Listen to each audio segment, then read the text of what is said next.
All right, so we had a early live stream today, super early for me personally. I don't know about you guys, but that was an early live stream. Anyways, what I'm gonna do is give you a full recap, and then I'll show you the Q&A session from the devs. But what we'll do here is just give you all of the answers that you want right now up front, and then that way, if you want to watch the devs, I'll leave that to you towards the end. But let's go ahead and get done with the pleasantries, and I'll catch you up to speed. All right, here we go. What's going on, YouTube? Kamikazevondoom here with another Division 2 video. So sit back, relax, grab that popcorn. Don't forget to hit that like, subscribe if you haven't already, and let me know what you think in the comment section below. But in today's Division 2 video, we are going to do a full recap on the devs live stream that just happened. Now, what they did is they collected questions over the last few days, and then they came up with this live stream. Now, just big questions out of the way first, and then you can listen to their entire thing. But the Lexington, a lot of people asked about the Lexington coming back. They said maybe. A lot of people asked about the Turmoil coming back. They said maybe. PvP questions, they said that they have things that they're coming up with, but there's nothing that they want to announce or reveal right now, which was kind of cryptic. Okay, so that's Lexington, Turmoil, PvP. Talk about pre-orders. So there will be no DLC pre-orders. So the DLC will be $15 or 15 euros or what have you, and it will be available on the 27th. I think that they said 8 a.m. Central European time, so I think that's like 2 or 3 a.m. Eastern time. If I'm, I don't know. Might be not doing my math right there. But anyways, you know what I'm getting at there. So no pre-orders, $15 whenever it's available. You buy it, you download it, bada bing, bada boom. So it will be available on the 27th, so we're, 6 days away? They will be doing another live stream the day before. So on the 26th, they will be doing a live stream revealing, I guess, the trailer, more information about Year 7, and the future of the Division 2. Now, we are also getting all of those hunters and everything else with Brooklyn. Now, they said the Tinkering Mask, that Alpha Bridge mask, will be locked behind the Climax mission. They also said that people doing the 999 exotic thing, nothing will be done there. There will be no rollbacks, no resets, no bans, nothing like that. The developers said that this entire seasonal extension event thing is their bad, and there will be no punishment for people doing anything of that sort. Let me see. What else? Big ticket items. I think I covered a majority of it. They did not talk about True Patriot. They did not talk about anything like that. They said no survival, nothing like that. I mean, I pretty much already caught you up to speed. But hey, don't take my word for it. We're about to jump in and watch their entire live stream right now. So I hope you have your popcorn ready. Hit that thumbs up, support the channel. You know the whole YouTube spiel. And I'll see you in the next one. Peace out and roll that footage. And we are live. Welcome, agents. My name is Leonardo Lorenzoni, Leo Lorenzoni for some. The still new Kamdev from the Division 2. This is my second stream, but I'm here with a veteran from the community, someone that you guys know for a long time, the creative director, Yannick. How are you doing? I'm doing good, and like you're not new anymore. When it's your second stream, Yeah, you're already a veteran. You went through the trials of fire. So we have some new people in our staff today, so I can consider this a new another opportunity for new people to show up in the Division stream. So today we have a Q&A session with you all. We ask for some questions in our Twitter and our X. Actually, I need to remember that the platform has a new name, Discord and in our social. So you guys send us some questions that we will try to answer the majority of them today. Also, we are going to pick some questions from the chat. So if you have questions that we are not covering, topics that we're not discussing here, please make sure to drop on your questions in our chat, and our team will select them so we can answer them later. Also, we have some special guests today, like just some small participations of some people who submit their questions through video. So this is the funnest possible Q&A session we ever had, because we need to make sure that we answer questions, but try to give something cool for you to see as well. So I like Q&A because I don't have to do anything. I'm just sitting here and I'm just going to try to answer questions the best way I can. I don't even have to play and have people mock me for my my bad gameplay. I noticed that.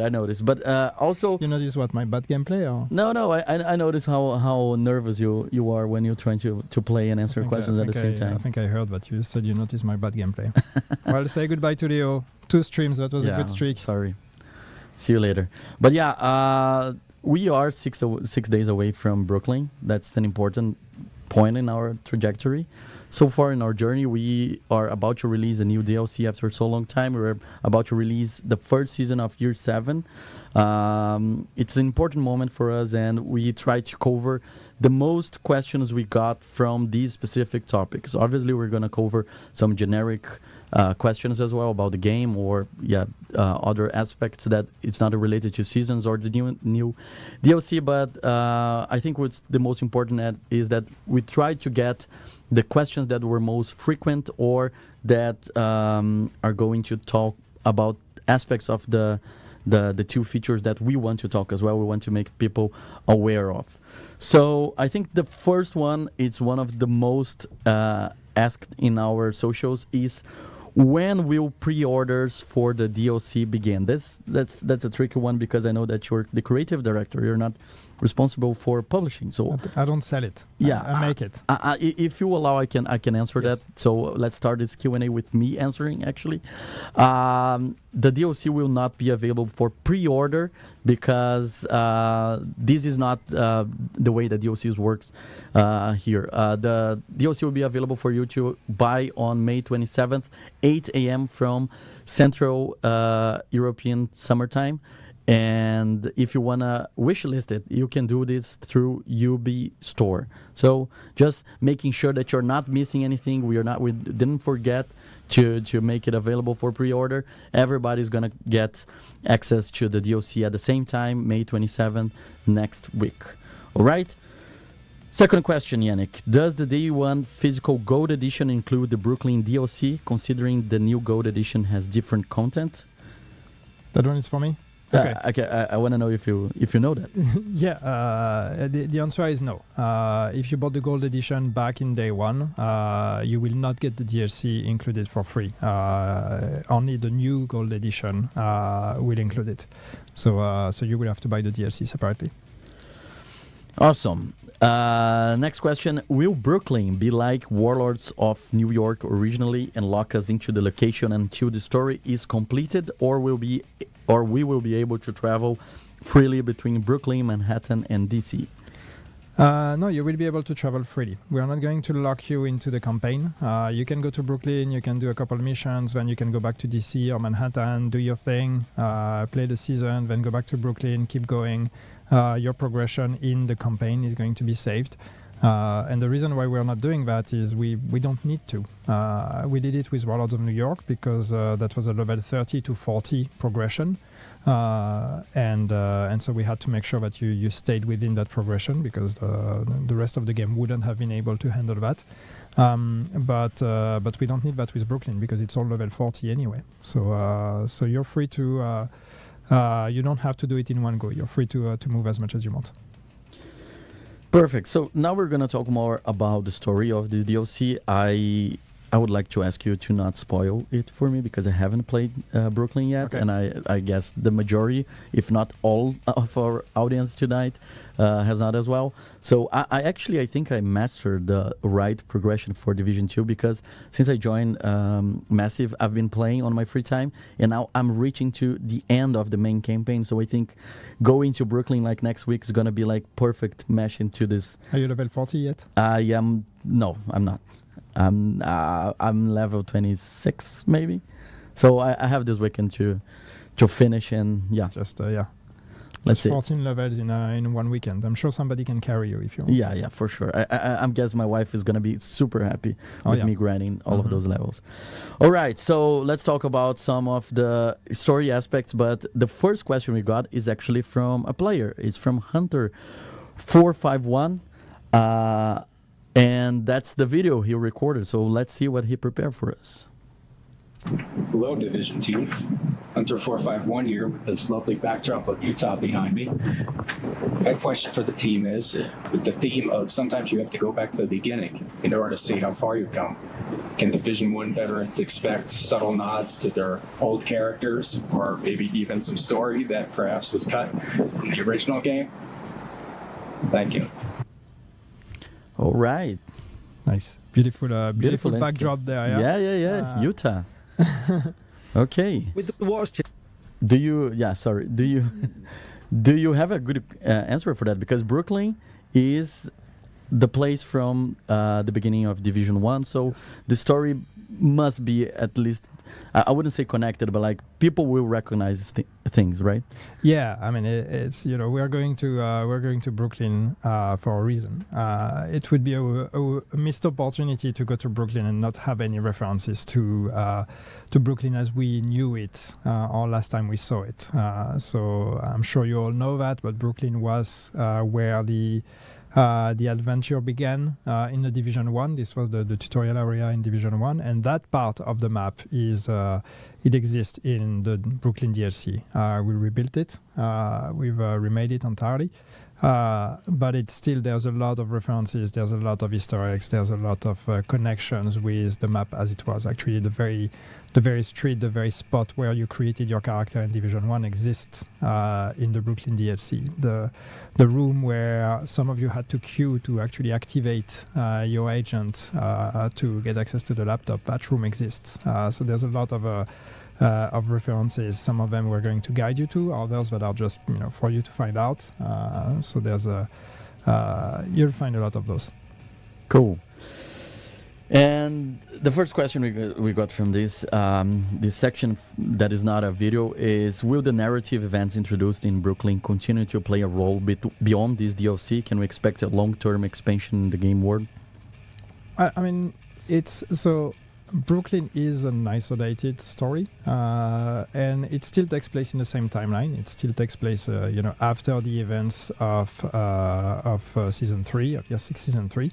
But that being said, it is a disconnected story, but it is still the same characters. It is still the same world. It is still the same events. So I don't want to spoil too much, but yes, there are connections. There are references you will understand if you've played the seasons. The idea is the story should be understood even if you haven't. But if you have, you will be able to go a few layers deeper and understand even more. And ultimately, yes, this converges and it reconnects to the greater story.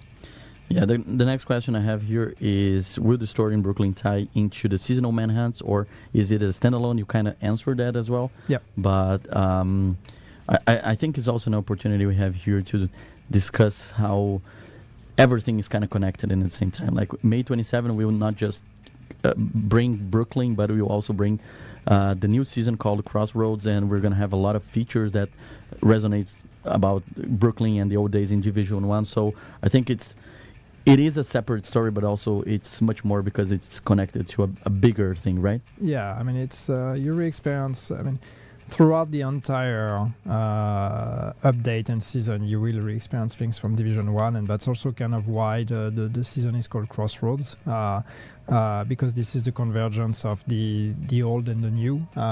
So we have the Brooklyn experience. It's a transformed Brooklyn. It's a completely new story, a completely new space.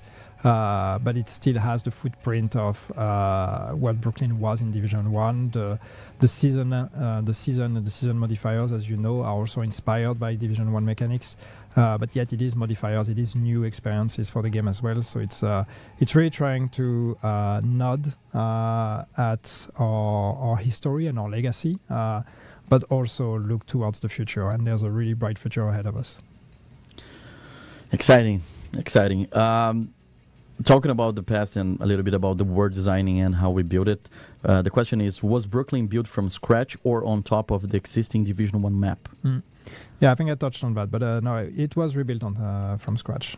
So I mean, we took the Division 1 map as a reference. We wanted to make sure we have the same streets, we have the same buildings, we have all of that, but we had to rebuild it because it's a different version of the engines, different metrics, everything is different. So we can't just copy paste something from Division 1 into Division 2. It was easier and faster to rebuild it. Now I just want to be clear, the map of the DLC is not just the space of the Division 1 map because I've seen some people commenting on that. It is bigger than that. So we've added on top of it. So it's not just the space you explored in the first game. There is more streets and a whole other name zone also to explore. Awesome. Yeah.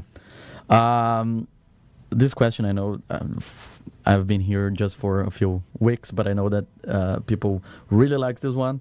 Is the Brooklyn DLC going to have dynamic weather like rain, dry weather, and snow?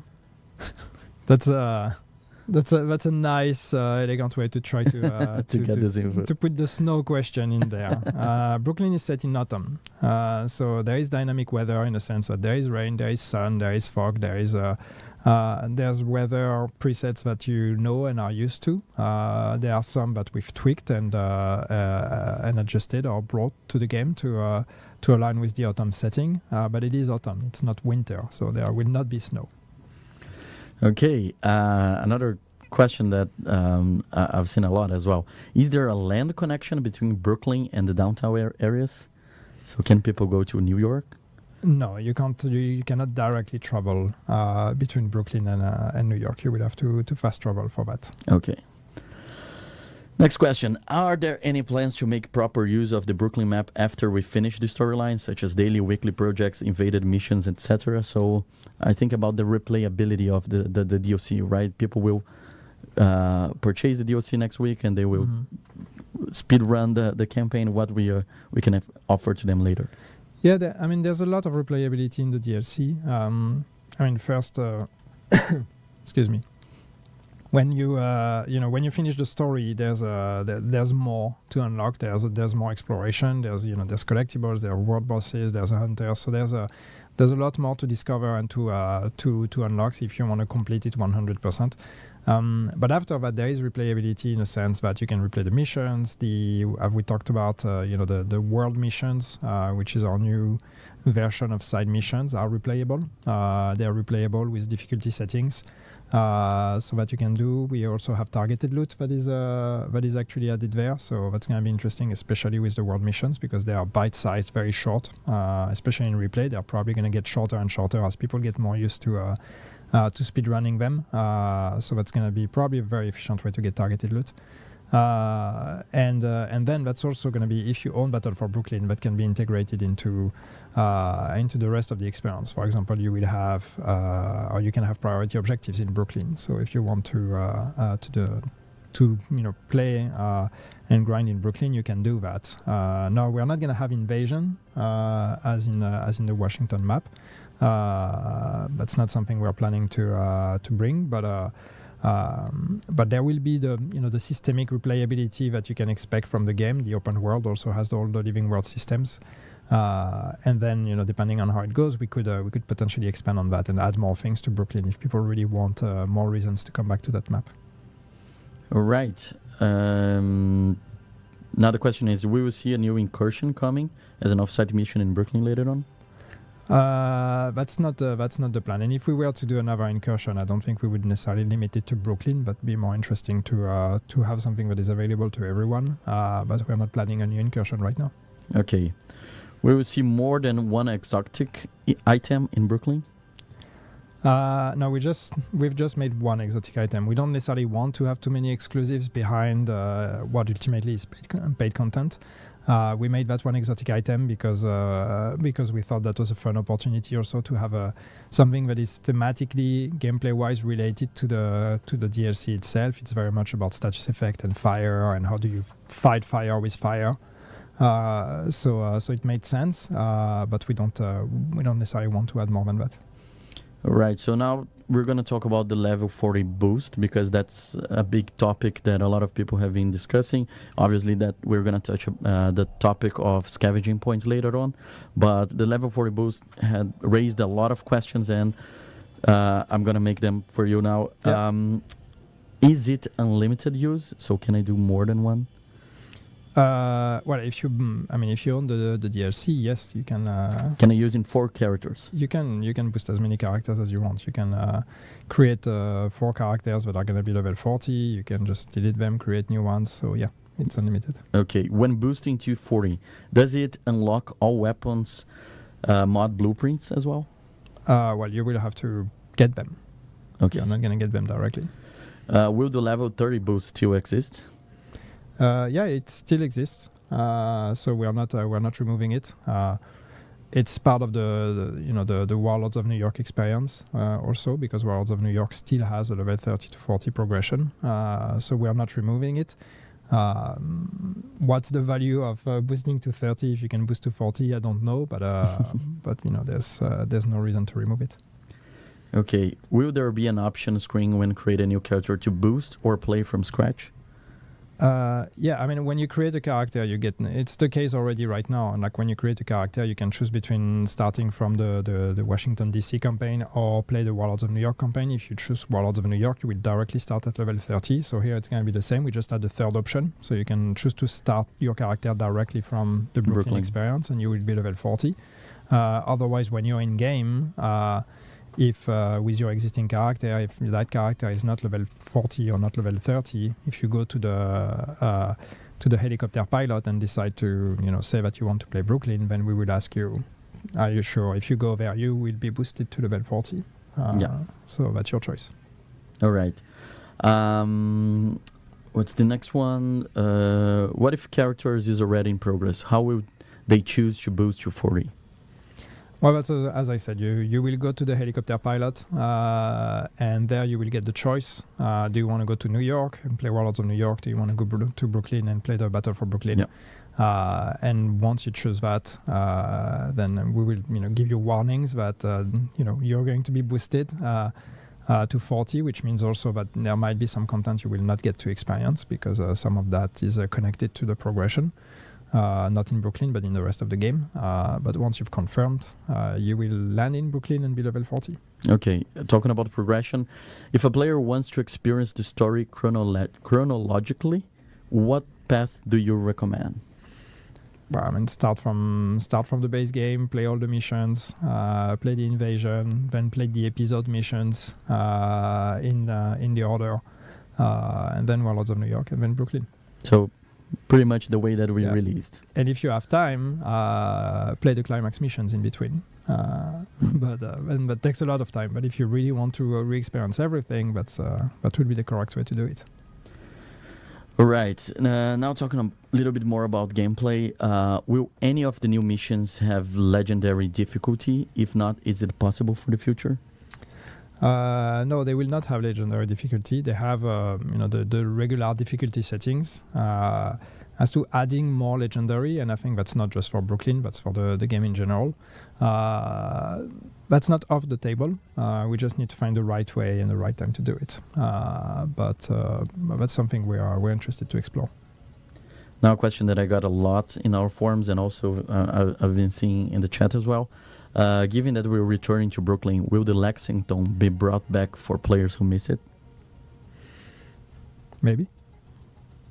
Okay. Maybe not Brooklyn itself, but yeah, we may bring it back here. Okay. What can we expect from this DLC that the first one in New York didn't have? That's a very big question. How many hours do you have? No, I mean these are two very different. These are different things. It's a new story. It's a new map. It's a new setting with a ton. There's some new gameplay ingredients. You have a new skill. New York had new skills as well. Brooklyn has a new one. more of the same in a way, but everything is fresh and everything is rebuilt. So so that's what we have. Then we have a few new ingredients. As I said, the replayable world missions, that's a completely new thing that we didn't have. So until now, when you did side missions, you did them once and that was it. Now you will get to replay them.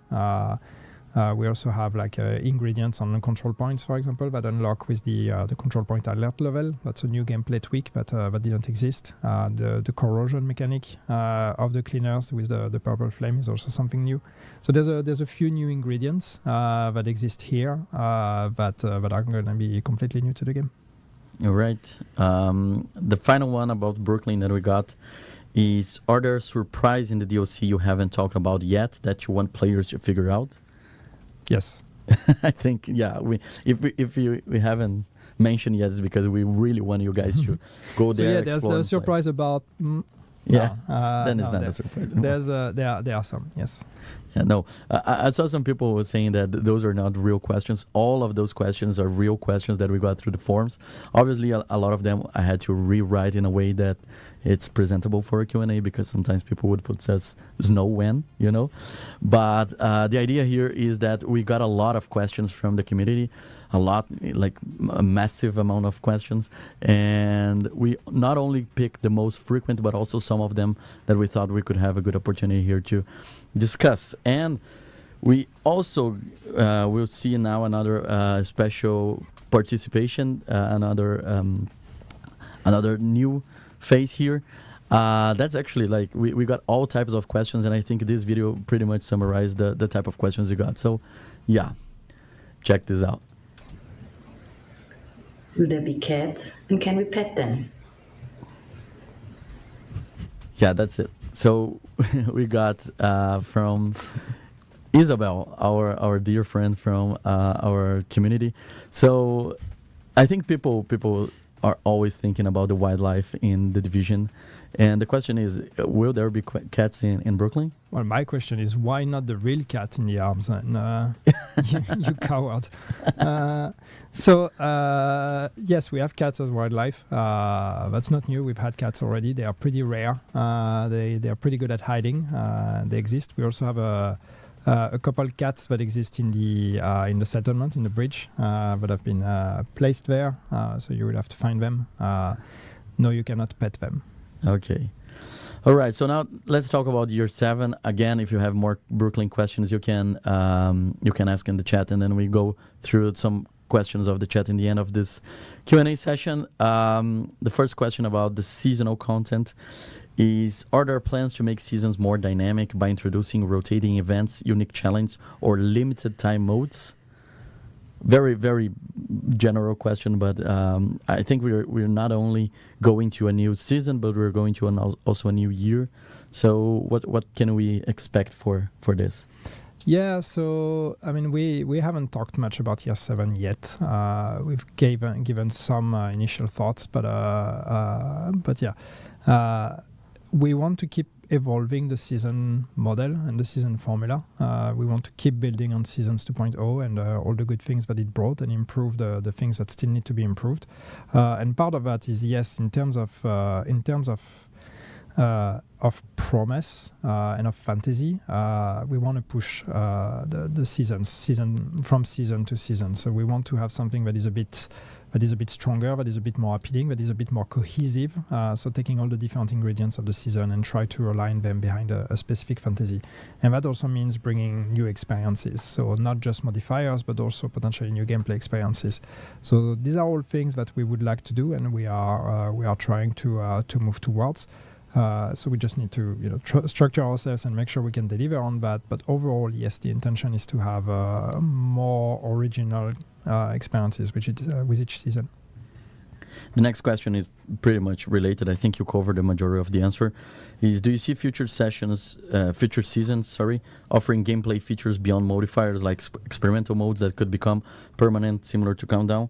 I think you touched a lot in this, but yeah, experimental modes is Yeah, I mean, we want to try things. I think the great thing with seasons is they are starting to shape up now with the modifiers already, but more things that we're going to do in year 7 is we're going to be trying and experimenting with gameplay experiences, as I said earlier. So if something really sticks, if something is really popular and people like it, we could consider leaving it in the game or bringing it back at a later date in a different version. So people will find that seasons are going to be much more, how to say, disruptive one after the other in this year compared to what we've done until now. It's not just a fresh coat of paint. It's really we want a different proposition with each season.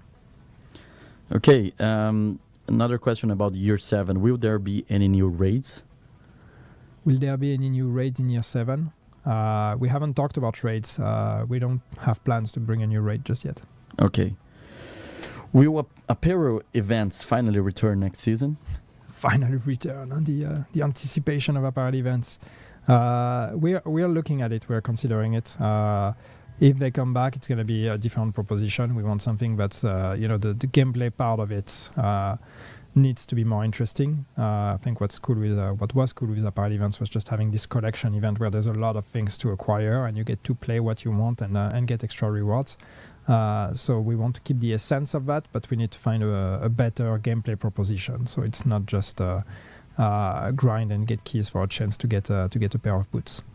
So we need to find the right formula, but yes, we are looking at bringing something that would be akin to what apparel events used to be.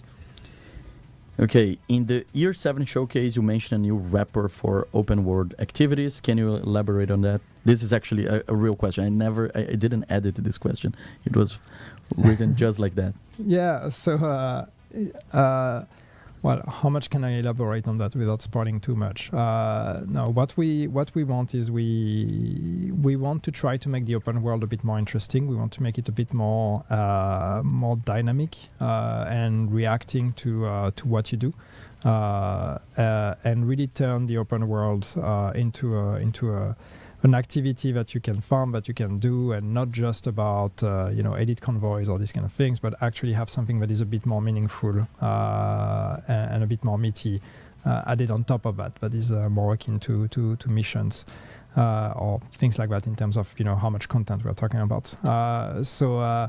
So yes, it's a new proposition. That's a new. I'm not gonna say it's not really a game mode. It's a new feature that's gonna be added to the pool of endgame things that you can do. But it's really about, it should reconnect to what you're used to do when you play the game. But it's just gonna make the open world, pack a bit more of a punch. Okay, I really don't wanna go more in that because I'm feeling that you're almost spoiling them. Will a similar Brooklyn activation cache be returning in the upcoming season pass? Well, stretch goals. Yeah, because that's stretch goals. That was the yes. question. I mean, the idea is yes, we will bring back stretch goals every season. Not immediately. We want to kind of keep it the way we've done this time. So that means that towards the end of the season, we will enable stretch goals and allow people to get them. Now, what will be in the caches? Like every season, the stretch goals will have different rewards. So what you've seen this season doesn't necessarily mean that this is going to be the rule moving forward. We are still going to have to calibrate a bit and see what are the right things we want to do. But yes, they will come back. Okay. Going out to talk about more gear and gameplay balance, is Tinker in the season pass or in a climax mission? So I think people really like that during the PTS. They're eager to know when they will be able to play with. So season pass or climax mission? It is climax mission. Climax mission. So you need to wait till the end. You have to wait a bit. Yeah. Will all existing blueprints, exotic and non-exotic, be farmable in the open world and no longer locked behind modes like Descent? I mean, most blueprints are farmable. There are some that we're still missing, and we're adding them. We actually had discussions about adding all the old ones that are still missing. So this is moving forward.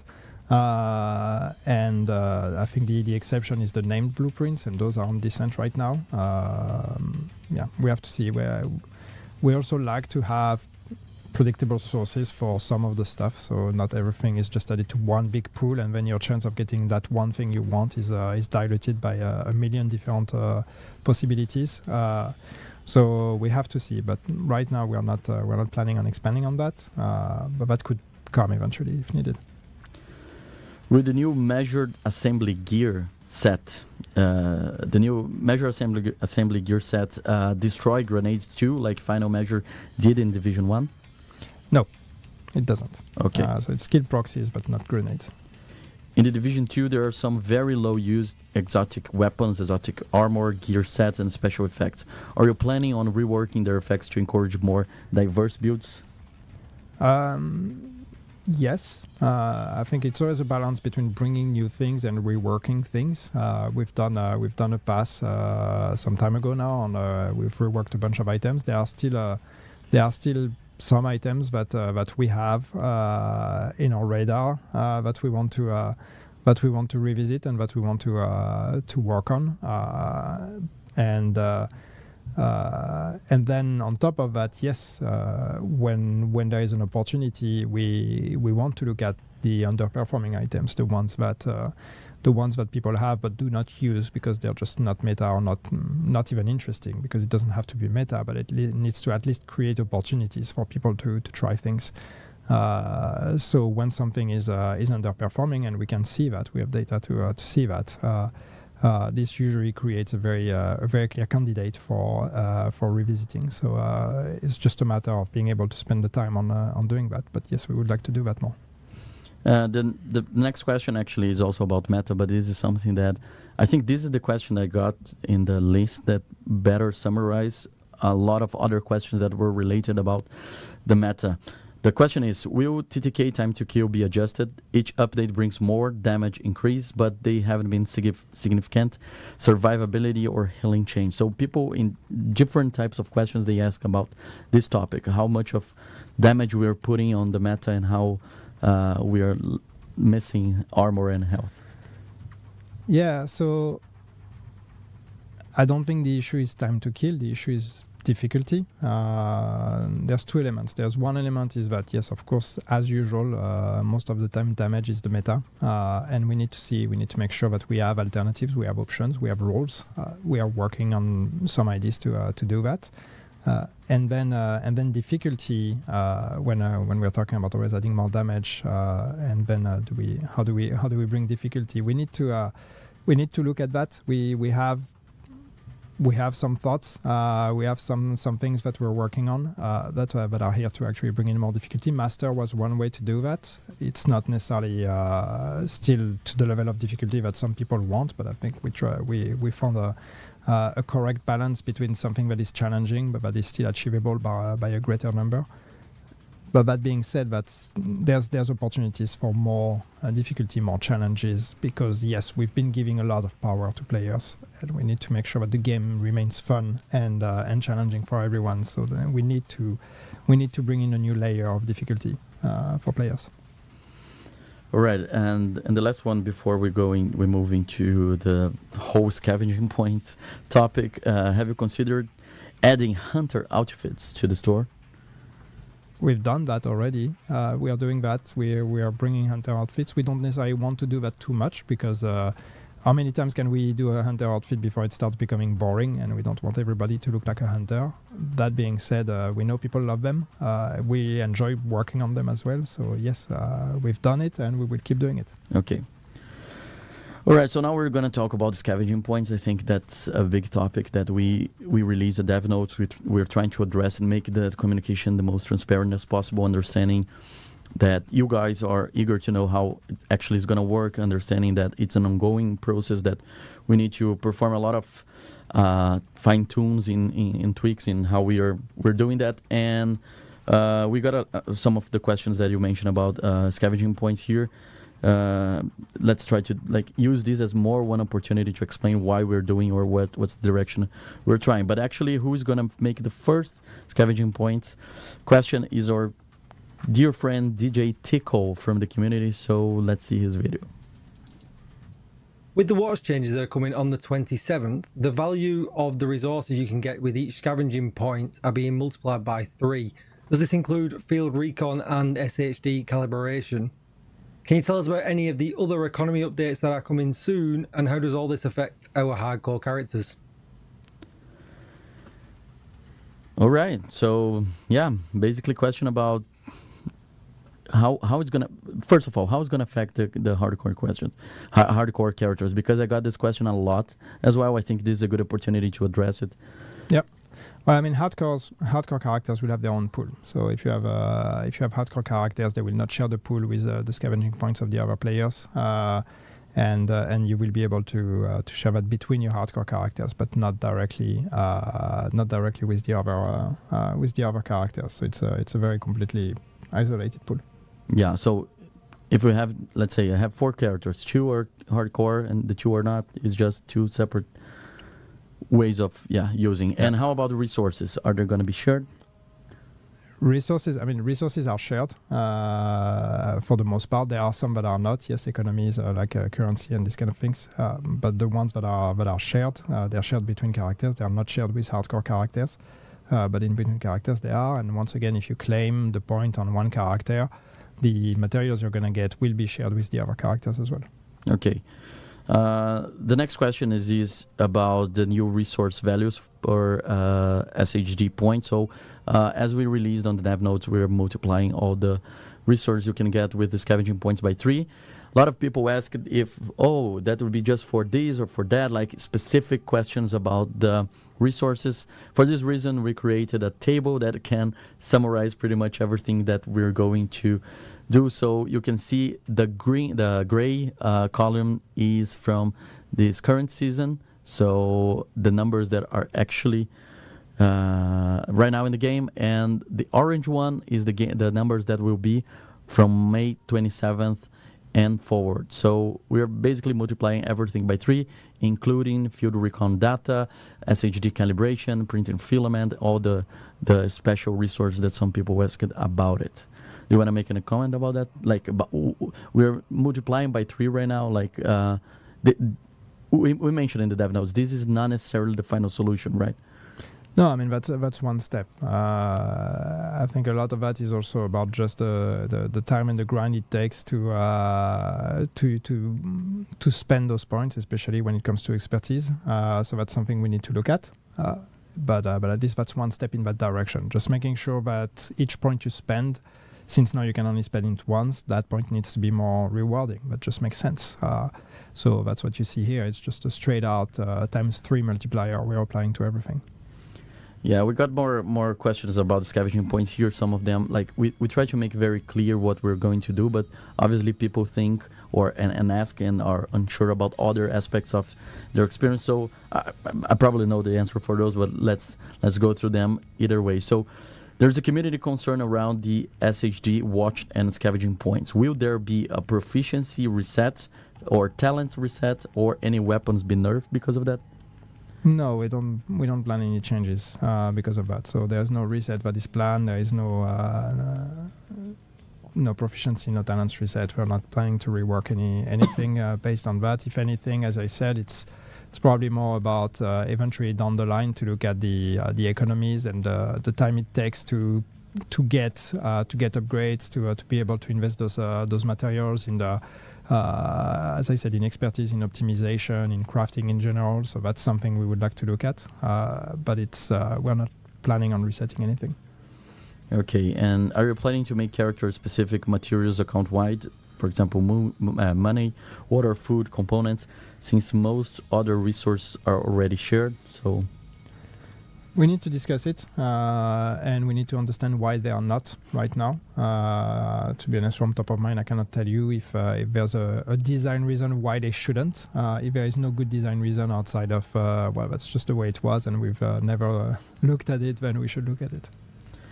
Yeah, right. So these were the section that we covered, the scavenging points. Make sure that you can spend all of them before May 27, because when the new updates happen, we are going to overwrite your points and gonna give you back 100% of them. So just make sure that you spend them. You can farm in the old way, but you can spend them before May 27.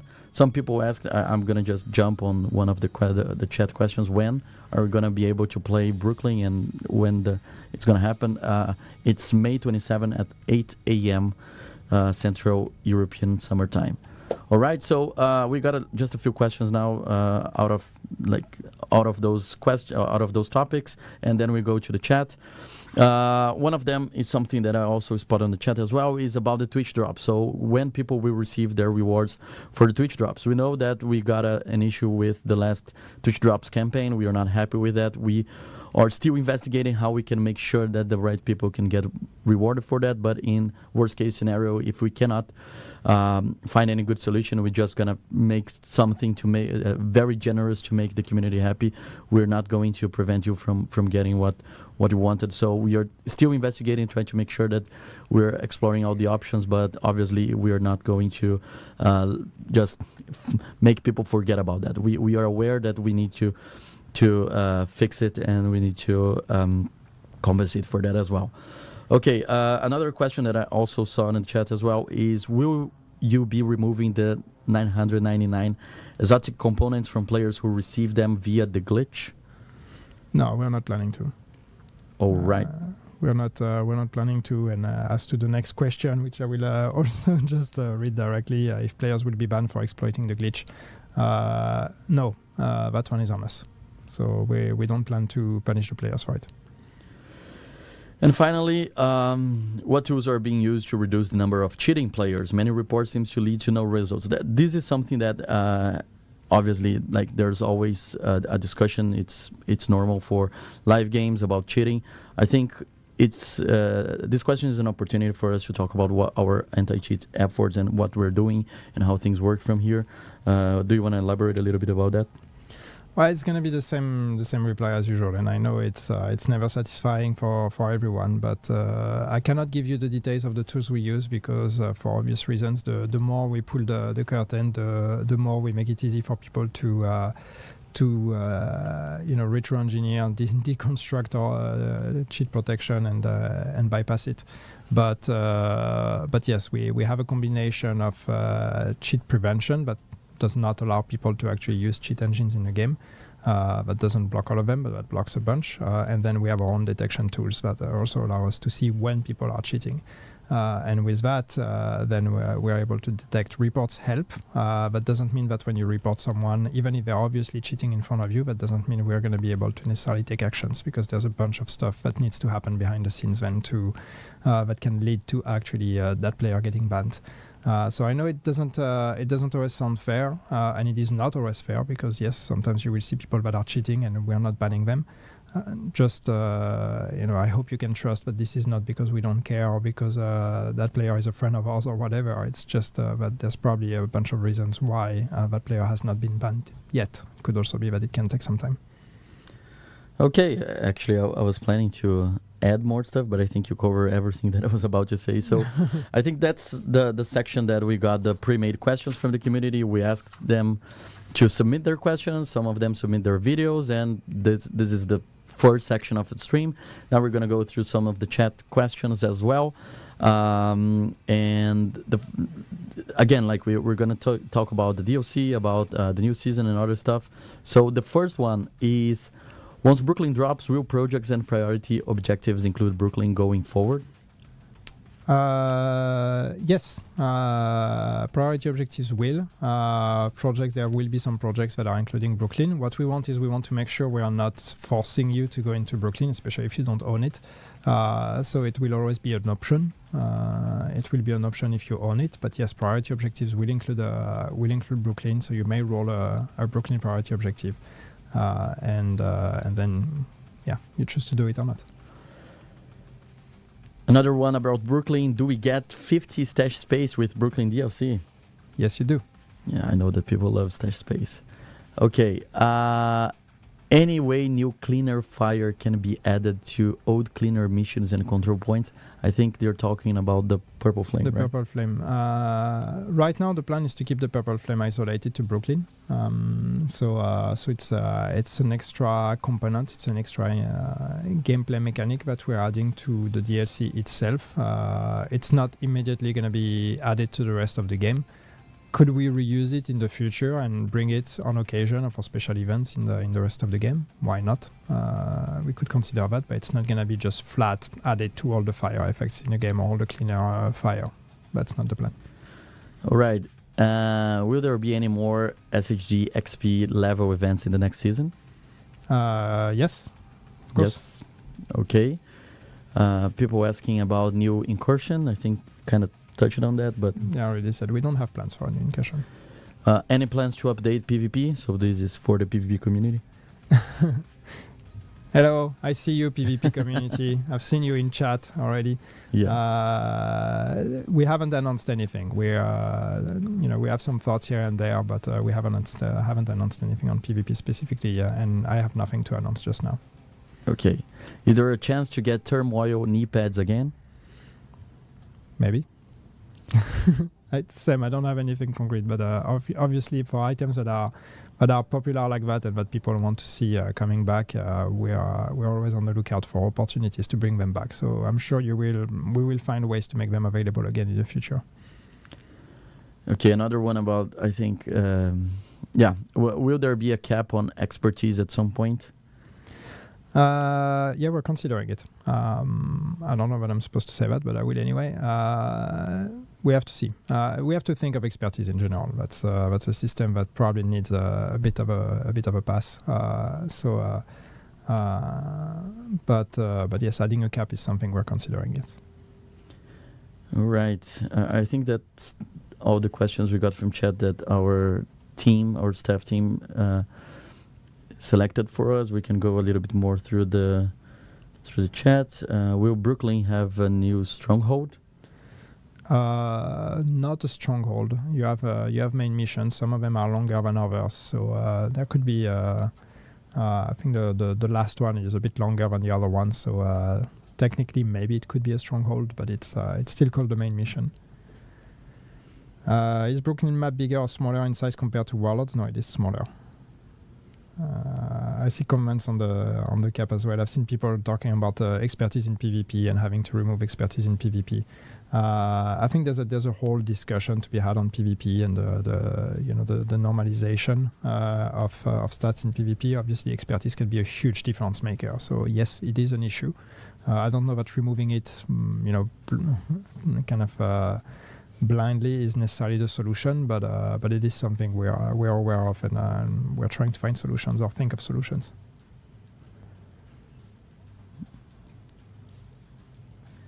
Going through the chat now, I'm trying to see a lot of questions that we already covered. More loadouts. I see people asking for more loadouts. It's Sam. I don't know if we will do it, but it would be nice. Yes, I agree.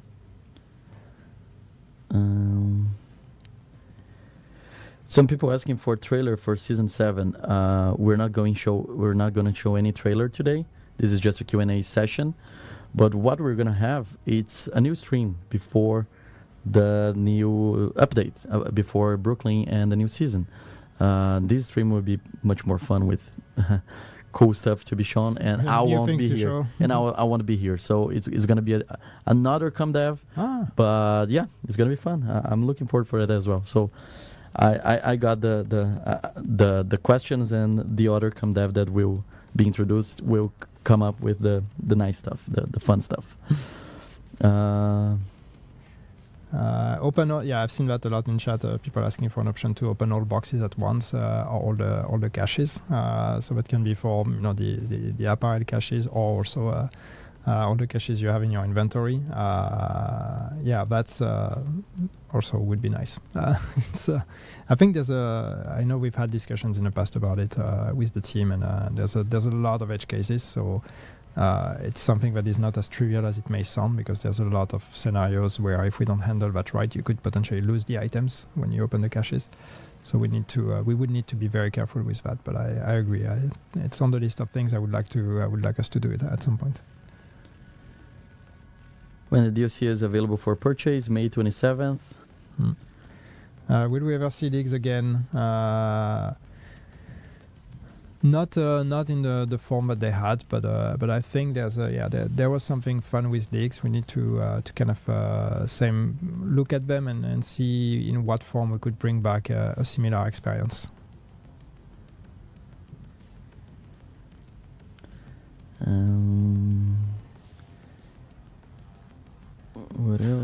Lexington, and everybody is asking for Lexington. Yes, we know you like Lexington. We this is one of the questions as well, like that we had before. Yeah. So we covered that as well. Mm. I'm trying to think about to look for new questions. Any chance of change to descent? Question is gone, but then the rest of the question was about being able to come back to your session after a delta. We don't have plans to change descent at this time.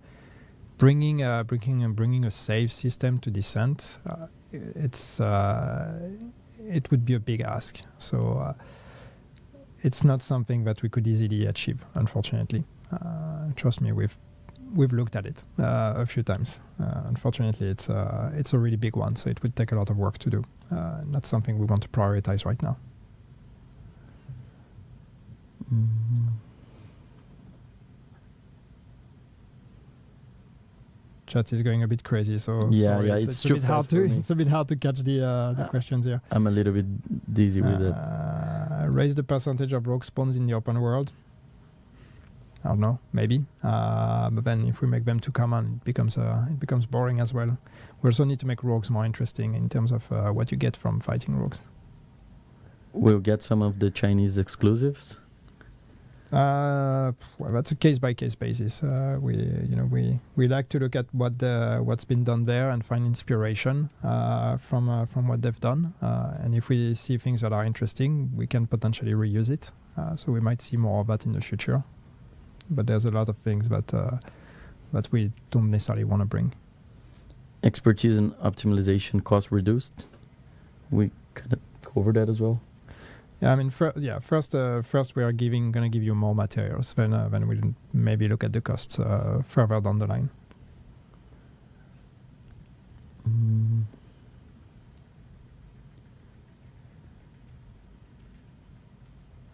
I see a lot of survival questions, so I'm not going to ignore it. We don't have plans to bring back survival. I've said it a million times. Yannick, your favorite meal?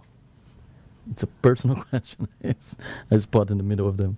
My Your favorite meal? I'm a person of very simple taste, so I like a good pizza or just a good sandwich. Mm. I'm not fancy. Simple man. Mm-hmm. All right. We have 2 more minutes for the stream, so let's see what else we can get. When can we get the missing Twitch drops? So as I mentioned before, we're investigating how we can fix the previous Twitch drops issue we had with the last campaign. We are investigating if we can make it right, and if we cannot, we're just gonna be generous with the community and make sure that people get what they want. In this case, what else we have here? Yannick Hunter Boss. No, you don't need a Hunter Boss. There's a Yannick in the game already. It's tough enough. Any chance of bringing back some Division 1 apparel into Division 2? I don't know. What would you like to see?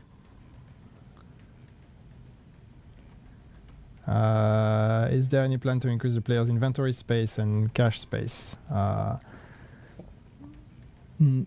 Inventory, no. We are increasing stash space, but the inventory of the character, no. We don't have plans to expand that. You get 150 items already. That's already a lot. I know not enough for a lot of people, but still, I don't know that adding more space would necessarily help you with inventory management. Dino outfit. Someone asked for Dino outfit, and it's not digitical. I'm surprised. No.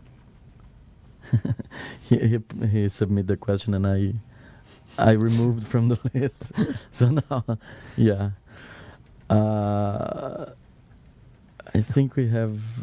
Yeah, we're almost there. Any plans to shave Yannick? No, you don't want to see that. Oh, Poupon. The answer to your question, Poupon, is no.